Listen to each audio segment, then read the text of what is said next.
ഞാൻ ഒരു ഫണ്ടാസ്റ്റിക് സത്യം പറയട്ടോ. എന്താണ് നിന്റെ പ്ലേലിസ്റ്റ് അടിപൊളിയാണല്ലേ. താങ്ക് യു ഇത് എങ്ങനെ ലൈക്ക് അടിച്ച് ചോദിക്കുന്നത്? നീ കാറി ഇടുന്ന പാട്ടൊക്കെ ഭയങ്കര രസമാണ്. വലിയ തലവേദന ഒന്നും എടുക്കില്ല. അളേ ഞാൻ എവിടെയെങ്കിലും പോണതിന് മുമ്പേ രാത്രി ഇതെല്ലാം സെറ്റ് ചെയ്ത് വയ്ക്കും. എങ്ങനെയാടാ ഇതൊക്കെ? എന്തില്ലേലും നിന്റെ പ്ലേലിസ്റ്റ്. അളിയൻ കുറെ നേരം കൊണ്ട് ഇത് തന്നെ പറയുന്നത്. എന്തേലും നേടാറുണ്ടോ എന്നെ കൊണ്ട്? നിന്നെ കൊണ്ട് ഞാൻ എന്തോന്ന് നേടും? ഒരു മന്തി നീർക്കുന്നല്ലാതെ. ശരിയാ ശരിയാ. ഏതെങ്കിലും പെങ്കൊച്ച് സെറ്റ് ആയിട്ടുണ്ടെങ്കിൽ പാട്ട് പ്ലേലിസ്റ്റ് ഒക്കെ ഉണ്ടാക്കി ഇഷ്ടം പോലെ. ചുമ്മാ അളിയ ഇഷ്ടം പോലെ എന്ന് പറഞ്ഞാൽ ഇഷ്ടം പോലെ. നിന്റെ പ്ലേലിസ്റ്റ് അടിപൊളിയാണ്ടാ. Thank you. സൂപ്പറാടാ. താങ്ക് യുടാ. സൂപ്പറാടാ. എടാ താങ്ക് യുടാ. സൂപ്പർ.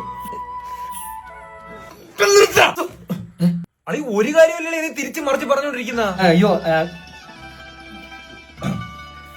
നീ ഇൻസ്റ്റയിൽ സ്റ്റോറി ഇടുന്ന പാട്ടൊക്കെ എന്നാടാ? എന്തുവാടാ അത്? നിന്റെ സ്റ്റോറി കാണാൻ ഭയങ്കര രസമാടാ അത്. ഒരു സ്റ്റോറിക്ക് വേണ്ടിട്ട് ചിലപ്പോ ഞാൻ 1.5 ദിവസമൊക്കെ പാട്ടിന് വേണ്ടി ചെലവാക്കും. എന്നാ കഴപ്പാടാ നിനക്ക്? അശ്ര ഒരു അടിപൊളി പാട്ട് കിട്ടി. അശ്ര ഈ പാട്ടില്ലേ നമ്മളെ ബ്രെയിനുമായിട്ട് കണക്ട് ആവൂടാ. അശ്ര മെൽറ്റ് ആയി പോവാ പാട്ടില്. ഹീൽ ആവൂടാ. वाह क्या लड़का है, वेरी हैंडसम बॉय, इससे तो बहुत मजा आएगा। रुकिए ना, थोड़ा सा काम है। अरे बाबू ऐसे क्यों बोलते हो, रुको ना। सुनो ना, एक बात बोलना है। बाप भाई ना हो गए? अरे बाप भाई तो है लेकिन